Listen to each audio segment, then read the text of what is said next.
Hello, my darlings. This is a complete masterclass on adjectives. Now, if you have any exam, any of these exams, or maybe any other exam where English is tested, this one masterclass is going to be your full revision in one shot. We've covered the most high-value concepts that are tested in exams and also exam traps, like common mistakes.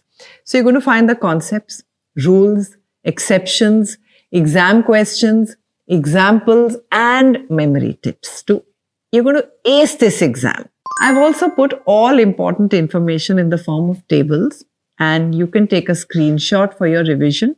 Make sure you download this lesson, save it, and share it with your friends. Meantime, what if you had a safe space to learn and practice speaking English? A place with masterclasses on how to introduce yourself powerfully, how to pitch to a VC, how to master small talk, how to lead a meeting, how to put your ideas across with total confidence. A place where you get not only the video lessons, you get ready to use scripts, free PDF downloads, and live Zoom interactions with the entire community. And the entire community supports you, cheers you, and helps you practice every single step of the way. If that sounds just like what you've been looking for, then press the join button and become part of our spoken English community. And the best part, that all this is yours for only 59 rupees a month. That's less than a cup of coffee.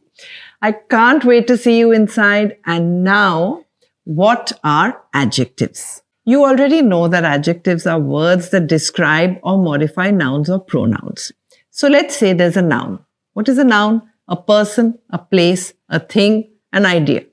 Now you want to know what type of person is this, or how many things are there? What kind of place are we talking about? Then you need adjectives to describe this person, place, or thing. Example, this is a masterclass. But what kind of masterclass is this? A comprehensive, exam-focused, interesting masterclass. So these words are all adjectives that help you describe this lesson. You are a student. What type of student are you? A sincere, hardworking, focused, determined student. You get the drift. Now here's an exam trick. First, locate the noun, ask some questions about it, and the answering words are the adjectives.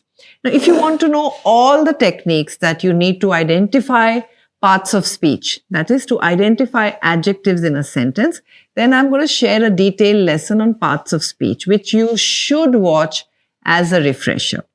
But in today's lesson, we're going to go in depth into the types of adjectives and the degrees of comparisons and all the confusing exam traps that you get from these topics.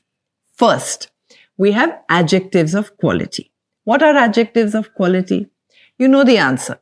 These words describe the nature or quality of something. Now, here are some examples on your screen. Notice that two words from this list begin with capital letters. Himalayan and Marxist. Firstly, what is Himalayan? Why is it an adjective? Why is it not a noun? Because the Himalayas is a noun. Why is it a noun? It is a name of a specific mountain range. And Himalayan means related to the Himalayas, like a Himalayan adventure. And why is it written in capital letters? Just like proper nouns start with a capital letter. These type of adjectives are called proper adjectives. Easy? Now we have a question on your screen from one of the previous year papers. Find the error. And if you know the answer, leave me a comment below. Yes, you're right. The mistake was in part B. Indian should be written with a capital I and not with a small I. Great. So the rule is simple. Proper adjectives always start with a capital letter. So if you see a word like Vietnamese, Arabian, Shakespearean, or Victorian, you know that they are proper adjectives. And now for exceptions, because There is no English grammar without exceptions. Some proper nouns have become very common, like French fries and Roman numerals. And they are now more like common nouns rather than proper nouns. So these can be written with small letters. In fact, the French don't even know about the French fries or the French toast. But if you were writing French language or Roman Empire, then make sure you use capital letters for French and Roman, even if this appears right in the middle of a sentence. Great. Now on to the next tricky concept. Do adjectives always come before the noun? Or can they come after the noun? Are there any rules for this? Try this question. It's from a UPSC exam. Where should the adjective afraid be placed? Before the noun soldiers or after the noun soldiers? Are both okay? What are the rules? Most adjectives can be put before the noun in a sentence, like the tall girl, a hot cup of tea, a lazy boy, or the clever doggo. These are called attributive adjectives because they come before the noun. But some adjectives only come afterwards. Not only after the noun, but after the verb also. Example, the baby was asleep. We don't say the asleep baby. Or the kitten was awake. We don't say the awake kitten. Or the lady was alone. We don't say the alone lady. Now, these are called predicative adjectives. Now, going back to our earlier question, since afraid was on the list, we cannot say the afraid soldiers retreated. Instead, we need to say the soldiers were afraid and retreated. Or we can change the adjective. We can say the frightened soldiers retreated. So, what's happening here?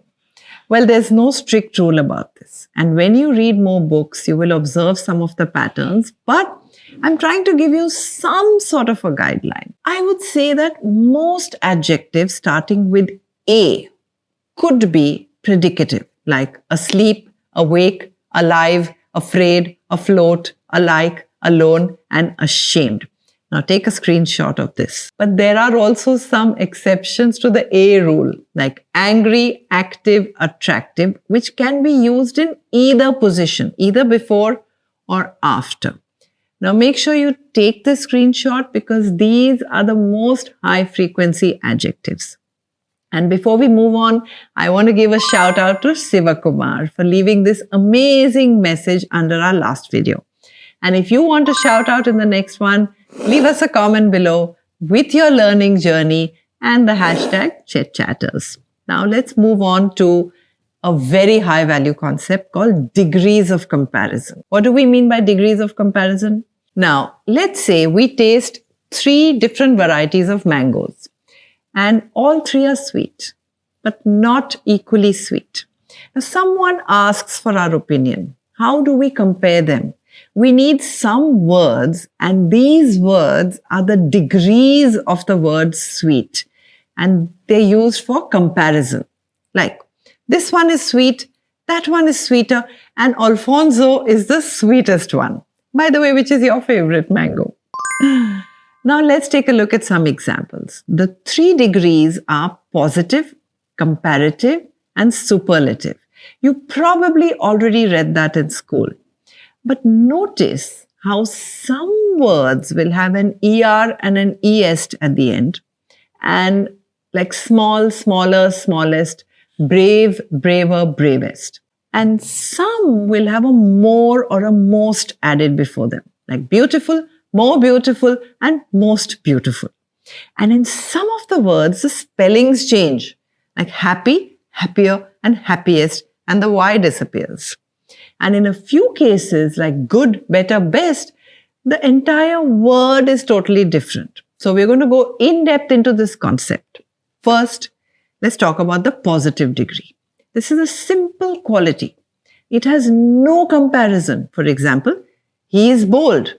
You are industrious. Industrious means hardworking. And a good building. They're all examples of the positive degree. Next, we have the comparative degree. One quick spelling tip here. There is a para inside comparative. It is not comparative with an I, but comparative.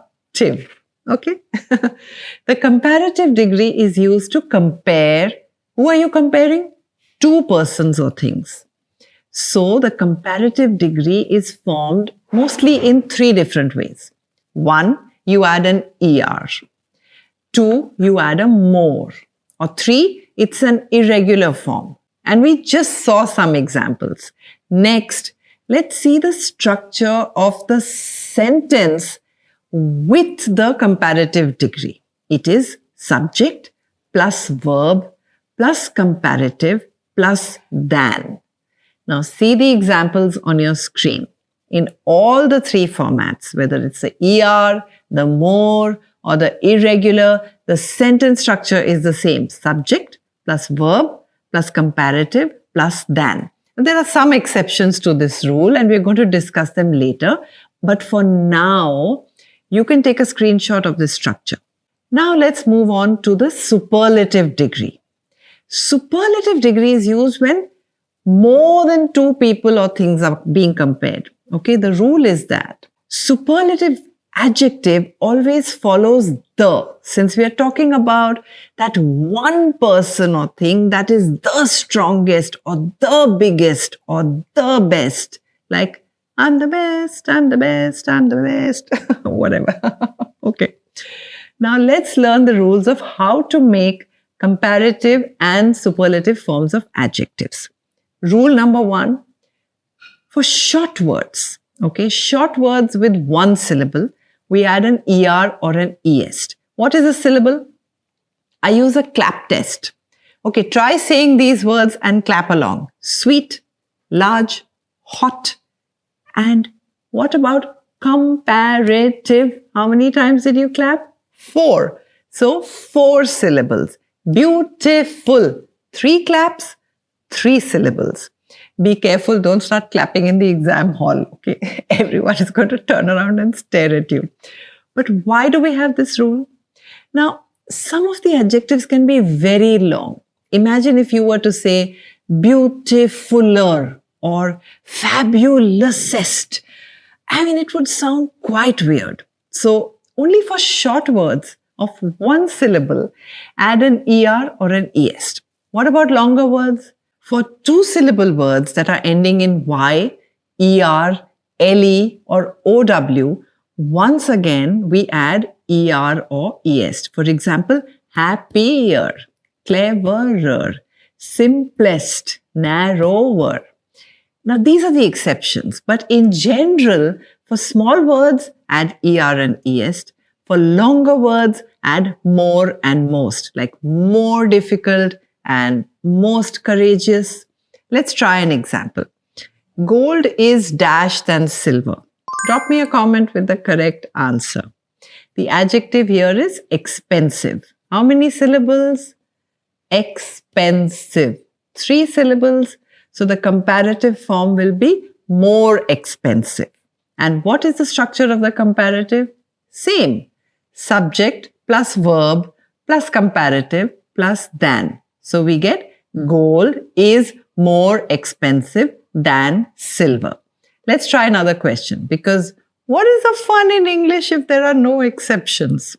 So this problem is more simple, simpler, simplest, or simple than that one. How many syllables in simple? Simple, 2 syllables. And it ends in LE. So you might say simpler, and that would be correct. But more simple is also correct. So there are some adjectives that can be used in both forms, ER, ES, and more, most. And the third way to make degrees of adjectives was irregular adjectives. Just like irregular verbs, go, went, gone, there are irregular adjectives too. Here is an example. He is more good, gooder, better, or best than his brother. You already know that the answer is better. Well, you better know this because it will be for your better. Okay, here is a table on your screen and you can take a screenshot.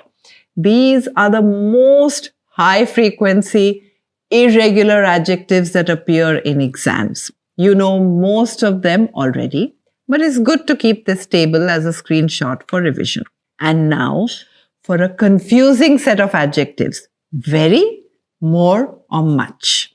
And here's a question from a previous year banking PO exam. If you know the answer, you are brilliant, because most students get totally confused between much, more, and very. So let's first understand the concept. Very is always used with the positive degree for emphasis. Like you may say that this class is very interesting, and you are just describing this masterclass with emphasis. And I must say that you are very dedicated, which if you have reached this point in the lesson, you surely are. And so congratulations to you that you also noted this, that there is no comparison here with anyone else. Very is only for emphasis. The rule here is that we should never use very with comparatives. If you spot an ER word or a more word or even a than in a sentence, then do not use the word very. Example, we cannot say you're very better than him or she is very more knowledgeable. No, that would be all wrong. Exception time once again. The superlative exception. We can say the very best or the very worst. Here, very emphasizes the superlative. It doesn't modify it directly.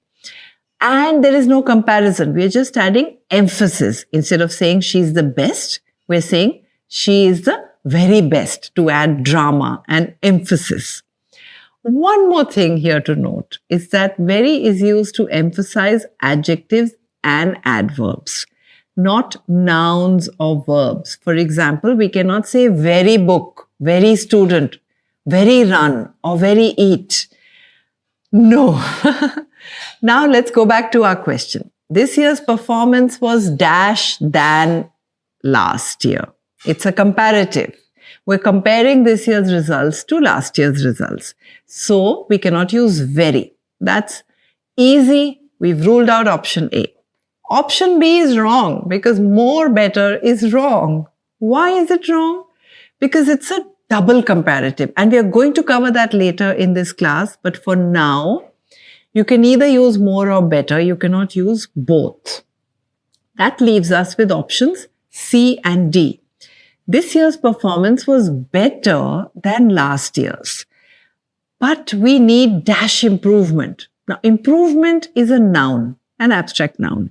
It's not an adjective, it's not an adverb. So we cannot use very. Remember we said we cannot say very boy, very happiness. Same way, we cannot say very improvement, since improvement is a noun.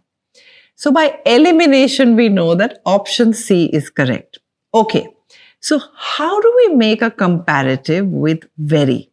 This is very good. Now, how do I say this in the comparative form? Wait, what are we trying to do here? The point is that something is extremely good in the positive form. Now, in the comparative form, we want to say that it is better than something else by a lot. Not just better, but a whole lot better. Now, how do we say this? Tell me in the comments if you already know. Now, we already know that we cannot use very in the comparative form. So, very better would be wrong. Instead, we can use much better than, or far better than, or much more, or far more, instead of very more. So, when you're comparing, replace very with much or far. And here are a few examples. Feel free to pause the video and take screenshots as we go along. Now for another confusing pair of words. Elder or older. Try some of these sentences and you'll be surprised that even native speakers make mistakes on this pair. And if you're sure of the answers, drop them below. Now here's the rule.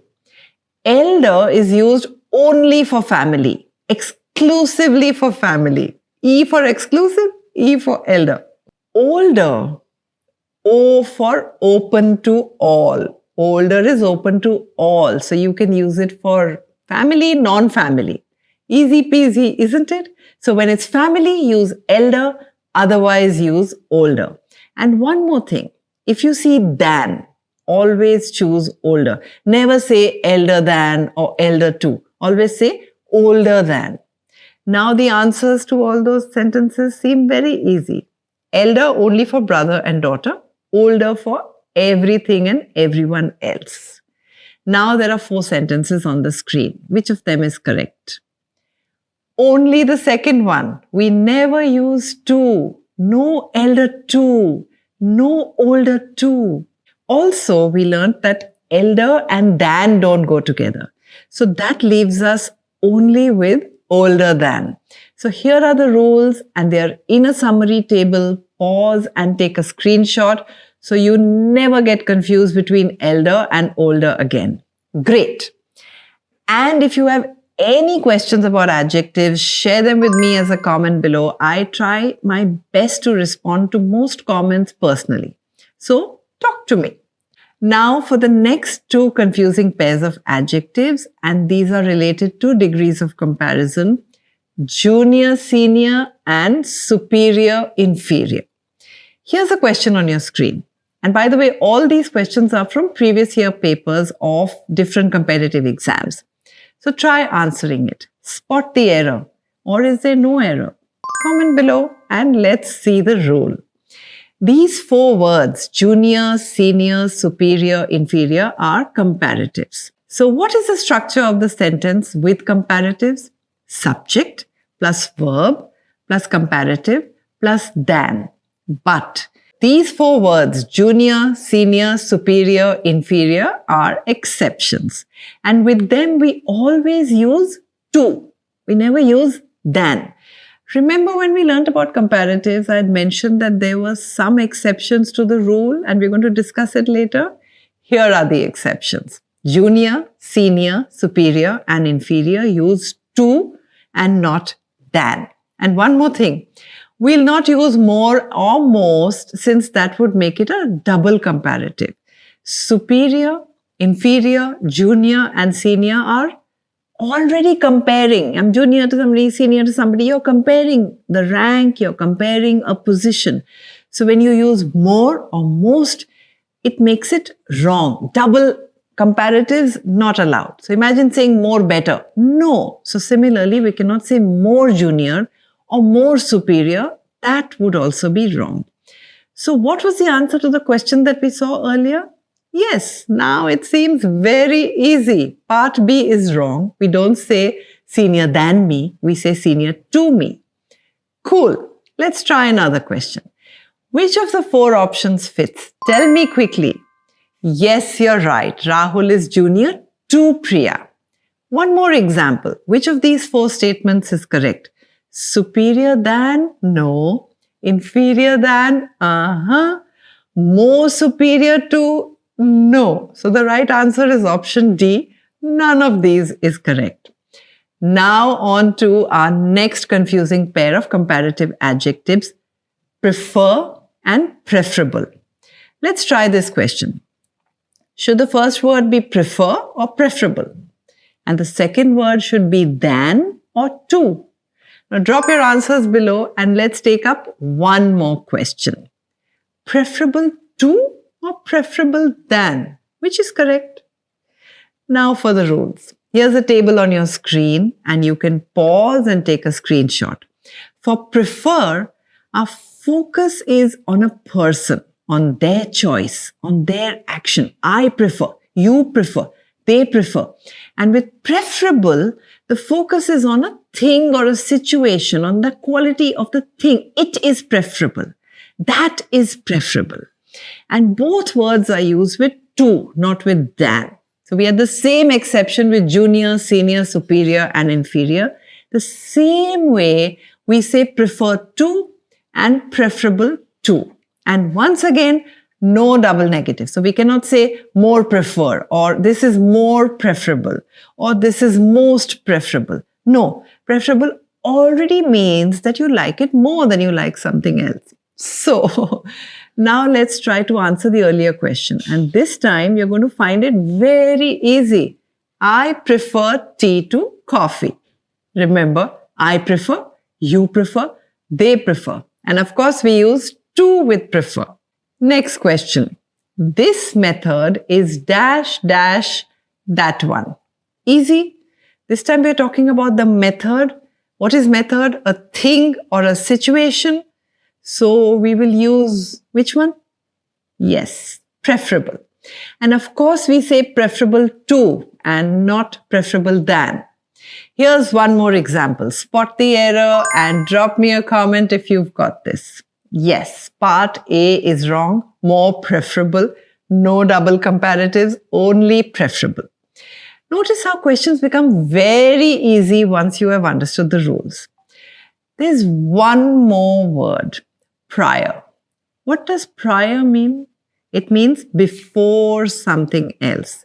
She had no prior experience means before this, there was no experience. So prior is a comparative word meaning before something else. So here is a question on your screen and which option is correct. Let's see the rule. Same rule as prefer and preferable. Use to, not than, and no double comparatives. So more prior, most prior are all wrong. And now you'll find the answer very easily. Prior to the incident, security was increased. Lovely. And now for a quick recap. Words like junior, senior, superior, inferior, preferable, prefer, and prior are comparative words. They have no positive degree. We don't use them with more or most. And that's it. So it should be very, very clear to you. But, tada, exception time. Only in one case has spoken English ever overruled. We can say he or she is the senior most officer. And this is the only single exception, senior most. But most senior is still wrong. And we usually don't say junior most. That is also considered incorrect. Great. We've got quite a few high-value concepts clarified. And if you're still watching, then kudos to you for learning so much. We have some more very important concepts coming up. Our next concept is called absolute adjectives. There's a sentence on your screen. Can you spot the error? If you already know the answer, then write it out below as a comment. And let's understand the concept before we try to find out the answer. Here are some words on your screen. And I want you to imagine yourself having all these qualities. Perfect, unique, ideal, supreme, absolute, lovely. I'm sure you're all of this and much more. But what does this mean? It means you cannot be compared. Why? Because if a ball is round, it is round. It cannot be more round or less round than another ball, right? These words are called absolute adjectives. And they're in a binary state, meaning either 0 or 1. So you can either be round or not round, alive or not alive, empty or not empty, square or not square. There are no degrees. You're not more straight or less final than something else. Now take a screenshot. These are the most commonly tested absolute adjectives in exams. And the rule of absolute adjectives is that we cannot add er or est. We cannot add more or most to them. We cannot even say very total or quite infinite. If the dinosaur is extinct, it's not a little extinct or more extinct. It is extinct. Absolute adjective. The absolute truth. Now back to the question. Spot the error. The design cannot be very unique. If it is unique, it already means it is one of a kind. No comparisons. Just like you. Okay, we have another question from a previous year exam paper. Choose the correct sentence. Yes, now it is very easy.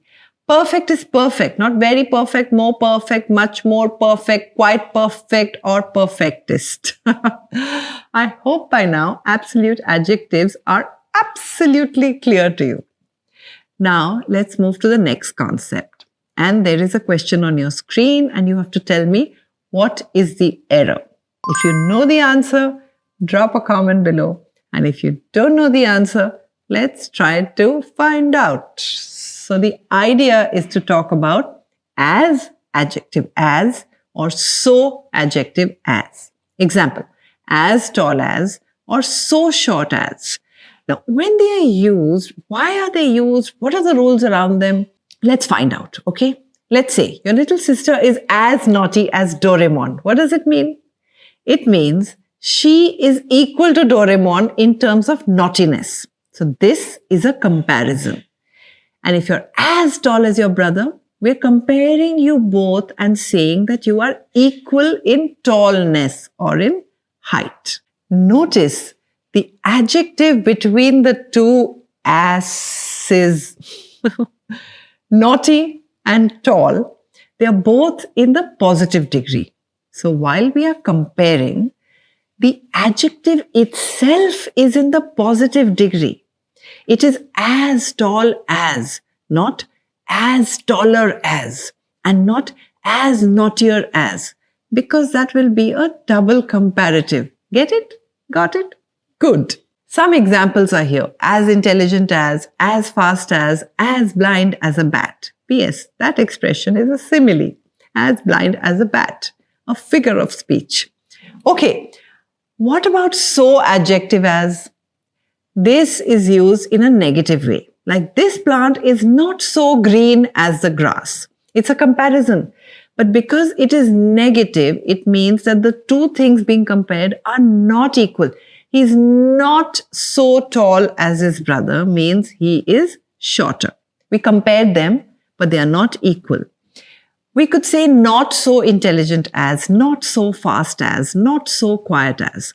And now, let's look at the set of sentences. The same sentences can be said in the negative form also with not as adjective as. What? So what's the difference? The basic difference is that as adjective as can be used for equalities or for inequalities both. Like you can say as adjective as and not as adjective as. But so adjective as is only used for the negative and therefore only as an inequality. Now you can take a screenshot of this and use it for your revision. And let's go back to the earlier question, which now you will find very easy. She is so intelligent as is wrong because we do not use so intelligent as in a positive sentence. Next example. Which of these sentences is correct?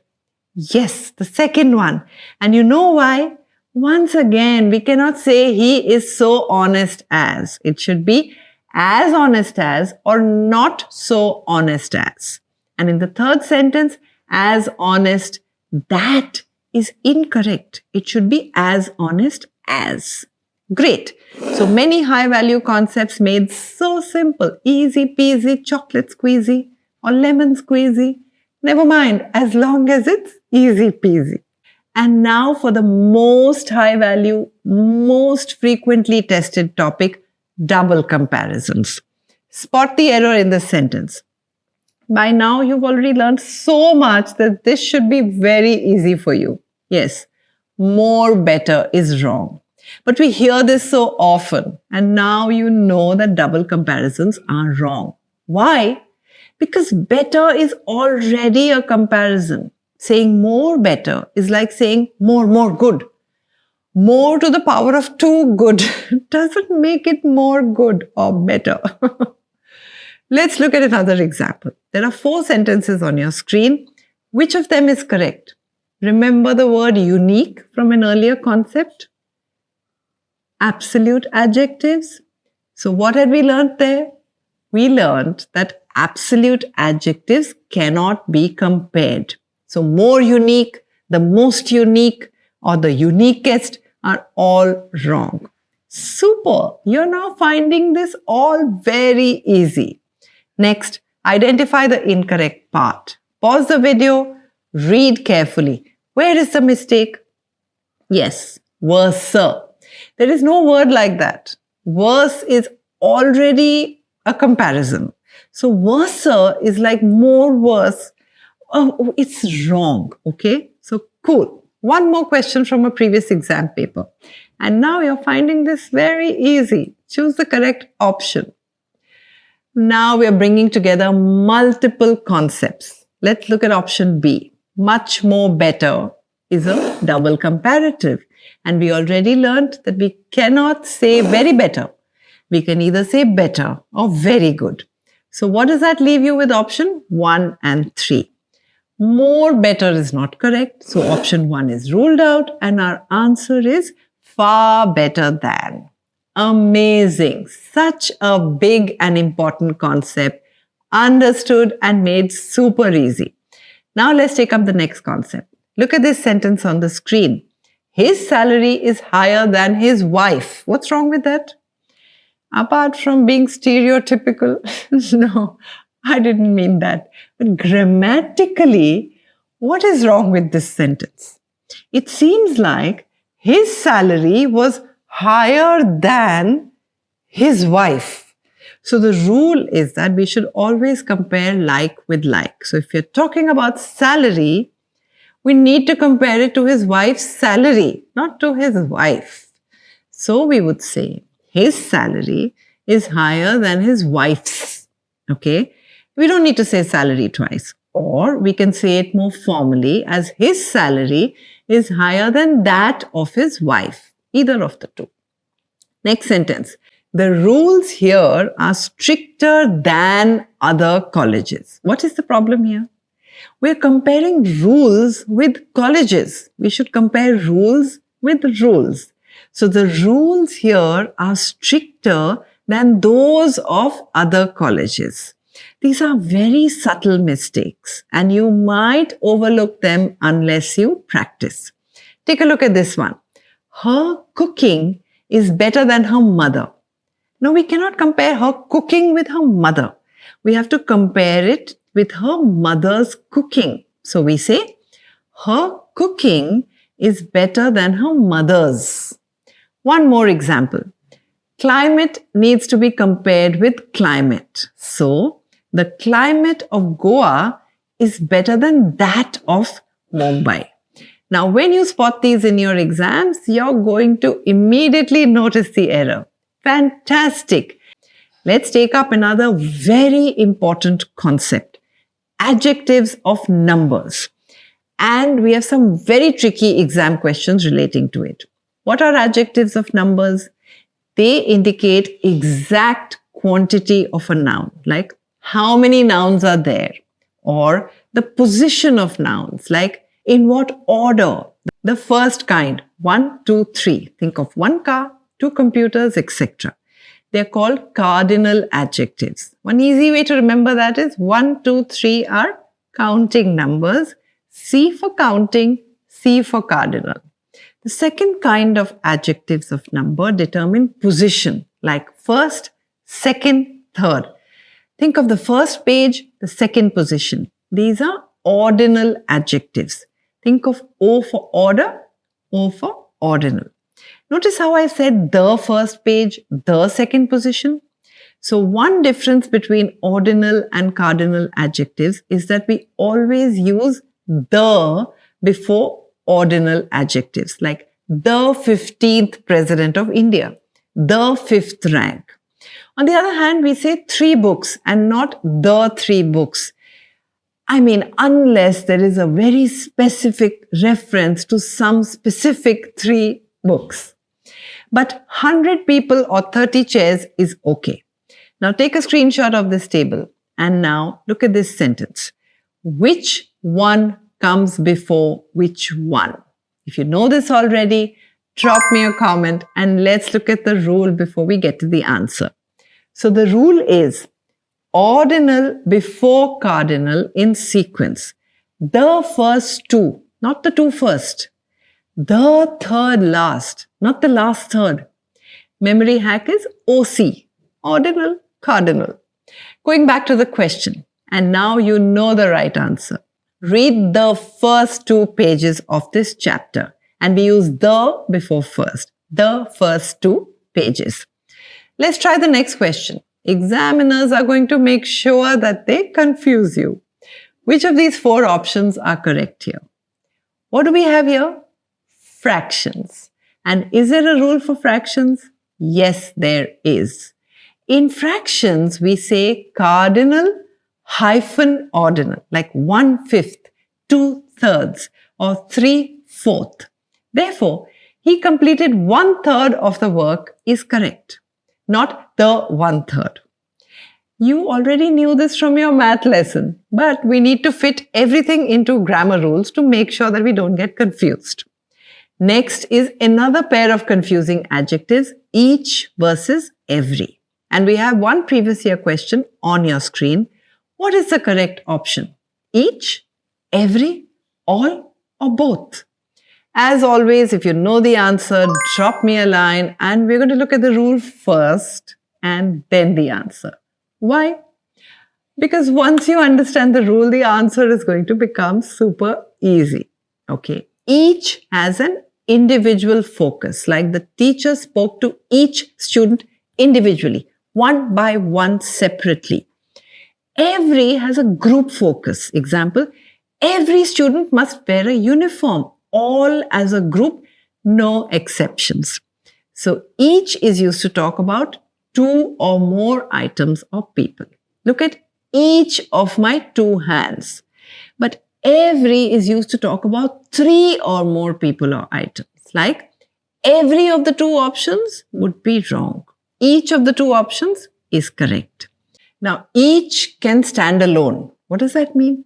Example, we can say, I have 3 books. Each is interesting. But we cannot say, I have 3 books. Every is interesting. Nope, wrong. Instead, we need to say, I have 3 books.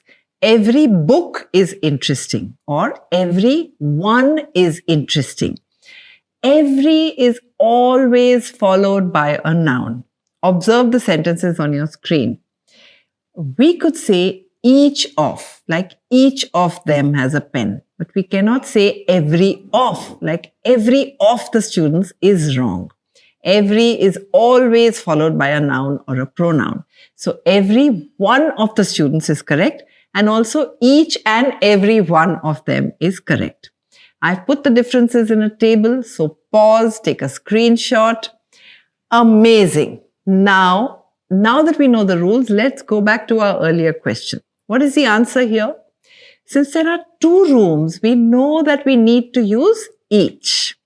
Every is used for 3 or more things. Great. Next question. I called all team members. Every confirmed attendance, or each confirmed attendance. Remember the rule? Every is always followed by a noun or a pronoun. So every confirmed attendance is wrong. We could say each confirmed attendance, or every one confirmed, or everybody confirmed. I hope you're finding this very easy now. Let's try one more question. The participants, each or every, received the certificate. This is easy. Check. Is there a noun or a pronoun after the blank space? No. So it has to be each, not every. Secondly, it has an individual focus on the participant and not on the class. So also we know that we should use each and not every. Now, here's another question. Each of the students was or were, have been or are present. The question is, does each take a singular or a plural verb? What do you think? Well, each always takes on a singular verb. Each of the boys is here. Each boy is here. Each of the students was present. Why? Because each is individual focused. But exception time. If each appears after the subject, it takes on a plural verb. The boys each have their books. Each of the boys has his books. But the boys each have their books. You see the difference? Each student has a book, But the students each have a book, not has a book. Each car needs maintenance. The cars each need maintenance, not needs. Great. Now for another concept that can be very easy, but it confuses students. Everyone or every space one. Here are 4 sentences on your screen and you tell me which ones are right. Any guesses? Leave me a comment below. Let's go to the rule. Everyone, one word is used for people only, and everyone, 2 words can be used for people or for things. And now if you go back to the question, you'll find that only one option is wrong, where everyone, one word, is used for apples, since it cannot be used for things. Now on your screen is another question. Dash of the employees received a bonus. And here is a hack for you to make this simple. You remember that when we learned the difference between each and every, we said that while we say each of the girls, we cannot say every of the girls. So every cannot be followed by of. In the same way, we cannot say everyone, one word of. We can say everyone, 2 words of, but never everyone, one word of. And now for the answers. Everyone, 2 words of the employees received a bonus, or everyone, 1 word received the bonus without of the employees. In fact, we could also say each one of the employees received a bonus. Basically, we cannot say every of or everyone, 1 word of. Great. One more example here on your screen. Can you get this? And if you can, you're smart. Here, 2 options are correct. Everyone and each one. Why? Option A is wrong because the box contains things, but everyone, 1 word, only works for people. And option C is wrong because every is always followed by a noun or a pronoun. And in this case, there is no noun or pronoun. Okay, one more tricky question on your screen. If you have observed a pattern so far, you will find this very easy. Quick recap. You remember the rule with each boy was or each boy were. Singular or plural? Yes, singular. Same way, both everyone, 1 word, and everyone, 2 words take on a singular verb. So everyone in the team contributes to the success. I hope this is making sense to you. I'm trying not to go too fast, but there's so many concepts. But if you have any questions, put them down as a comment below and I'm going to answer them. Awesome. We've covered quite a lot of ground on adjectives and we're still on the topic of adjectives of numbers. And we have another very high value topic, either, neither, all, or none. And here is a question on your screen. And if you know the answer, you know what to do. Drop me a comment below. And here is a complete table on your screen with exact differences. Pause the video here, take a screenshot. Note that either and neither are always used for 2 options. Either means 1 out of 2. Neither means none out of the 2. Either and neither can be used in a structure of either or and neither nor. Any or none are the same idea, but they are used with 3 or more, at least minimum 3 options. Any literally means anything, like any of the multiple options. It could be one of them or more. The word is flexible, but it has to be used with 3 or more options. None means nothing, not even one of the multiple options. Some is an unspecified amount or number, like some people showed up yesterday. I'm not sure how many, but some showed up. All is the complete set, everything or everyone. And you'll find a much more detailed explanation of any versus some. But for now, let's practice with some examples. First, we have the earlier question.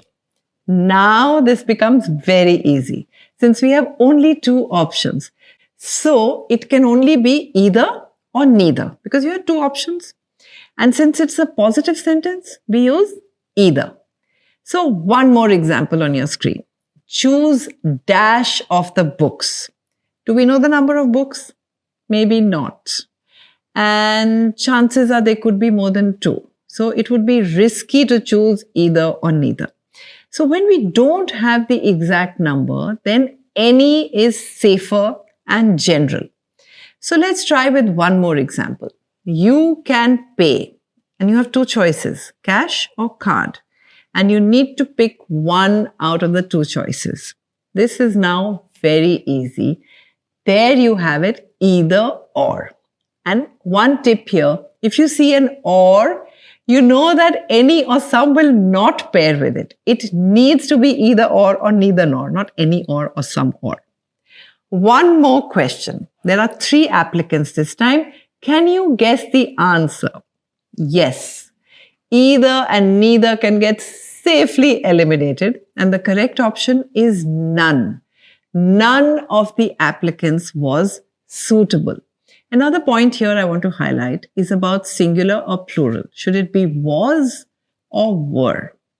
None of the applicants was suitable or were suitable. Now, singular is more acceptable here since none means not one. Not even one was suitable. Here's another question from a UPSC previous year exam. Neither the manager nor the employees know or knows. Manager is singular, so we should use knows, but employees is plural. That's confusing. How do we choose?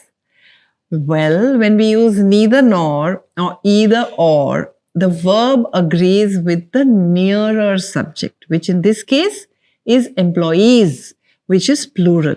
And so the correct answer is no.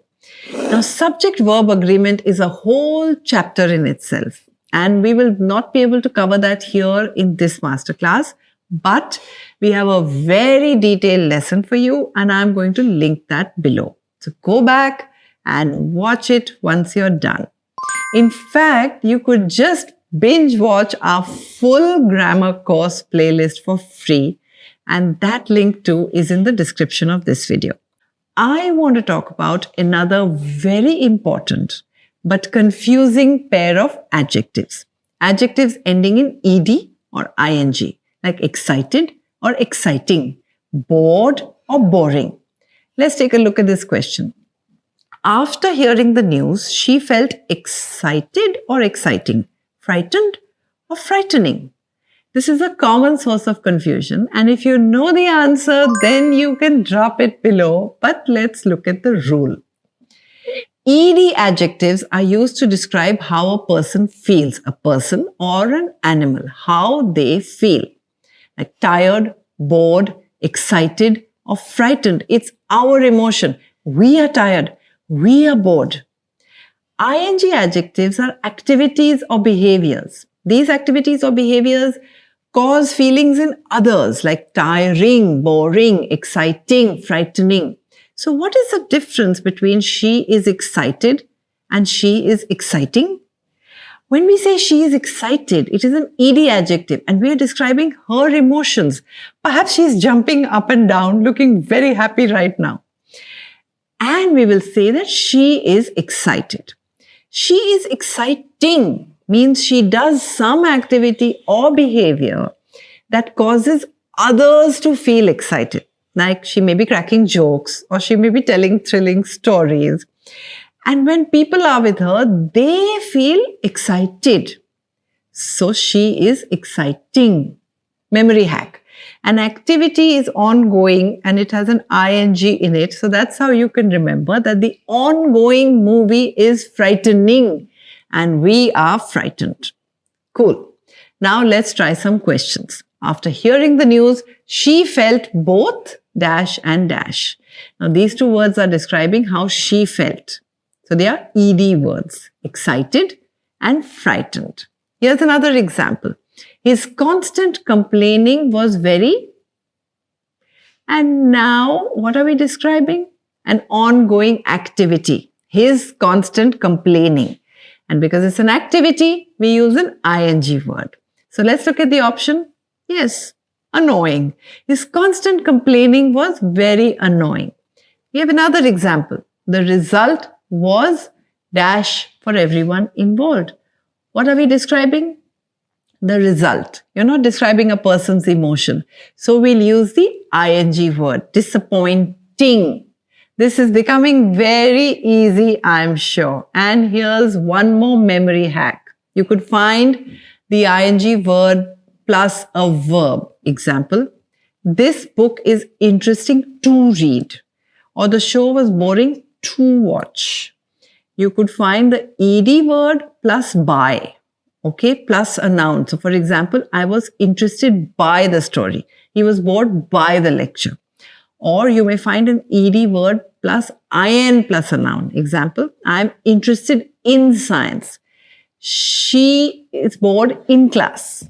Now these words in, by or a verb will give you a clue also as to whether you should use the ed word or the ing form of the adjective. So take a screenshot and you're going to find it very easy to identify these in your exams. Our next pair of confusing adjectives are good versus well.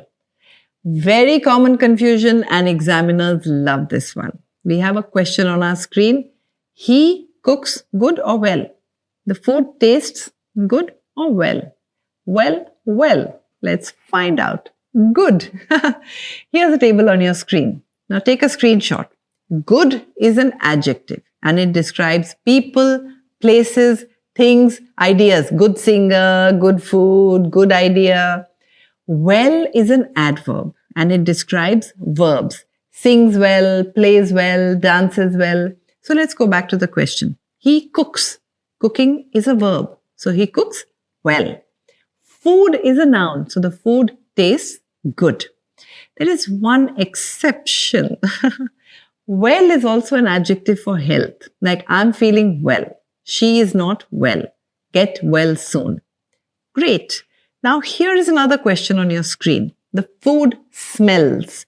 Now what is the word describing it? Is it describing food or smelling? What do you think? It is describing the smell of the food, right? So the noun food is getting described. But what is the verb smelling doing in this sentence and confusing us? Let us look at the rules. Some verbs of sensation are linking verbs. What does this mean? It means these verbs actually do not describe any independent action. Instead, they describe the subject. Example, I feel good. Who is being described here? I. And you look good. Who is being described? You, which is a noun. So we use the adjective good. Now these verbs of sensation are linking verbs, but they take the adjective good because they are describing the noun. What if I were to give you two sentences? She smells good and she smells well. What is the difference between these two? When we say she smells good, we're describing her. Like maybe she is wearing a nice perfume. But when we say she smells well, we're describing the action of smelling, the verb smell. So maybe she has a good sense of smell. And so we use the adverb well. So back to the question. The food smells good is correct, since smells is a linking verb that describes food.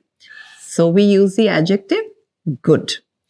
Okay, let's recap this since it's a very, very important and high value concept. Well is used for actions like I sing well, he dances well, she speaks well, and they act well. The only exception is that well is used as an adjective for health only, like she's feeling well, meaning that she is healthy, and get well soon. But we cannot use well as an adjective for anything other than health. Like we cannot say this is a well book. And here's a summary of the differences between good and well. You can take a screenshot and save it. And let's take up the next pair of confusing adjectives, hard versus hardly.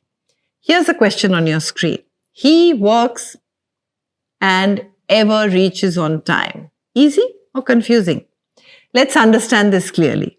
Hard is usually an adjective. Example, a difficult problem is a hard problem. We could say hard wood, meaning the wood is very solid. Even hard water, meaning there's a lot of solid particles in the water. Or we say there's a hard winter, meaning it's very severe. Or hard work.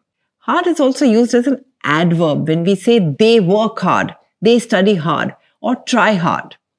Hardly is always an adverb. It means scarcely, barely, negative. It's a negative word. So when we say hardly any, what we really mean is very, very little. And when we say hardly ever, we mean almost never. Great. Now let's look at the question once again. She works hard. This one is easy. She hardly ever reaches on time. Hardly has a negative meaning. Like, they're usually late. Let's take another example. Dash had I reached the station, dash the train departed.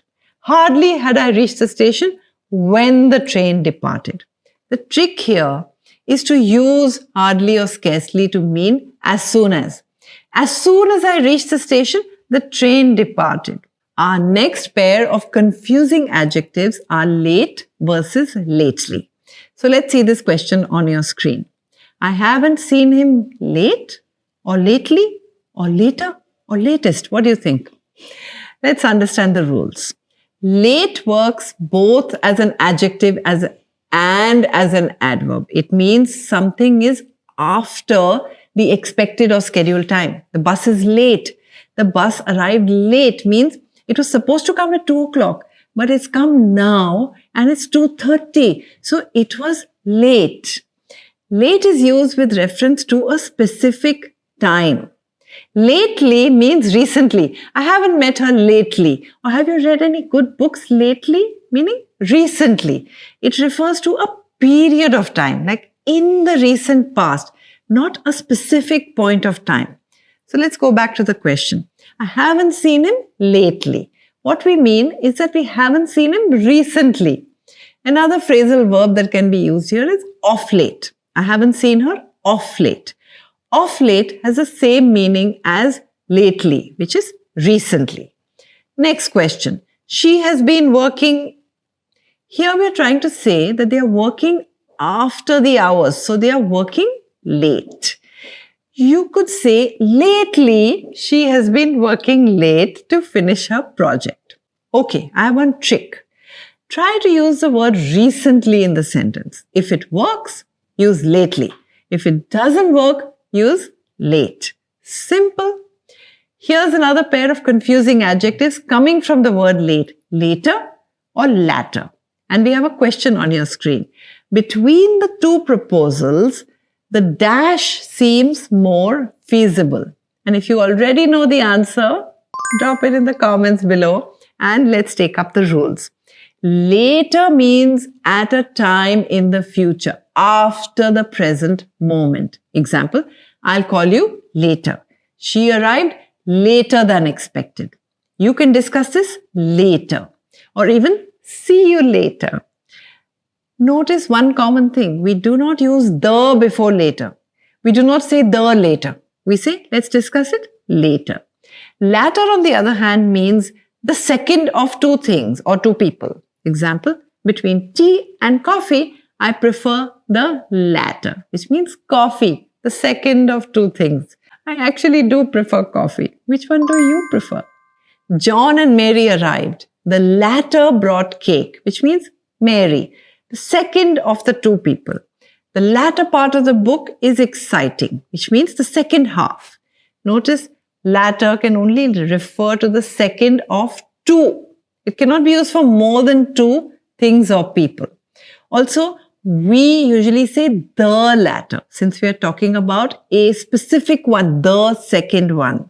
So we say the latter. Now back to our question. Between the two proposals, we are choosing between two. So we're not talking about time or coming late, for example. So what are we going to say? The latter. One more hint. Notice the between the two proposals. So latter fits. You might say, why not the last? There's one subtle difference here. First, notice that they both use the latter and the last. But we said the last one, the last fruit, the last person.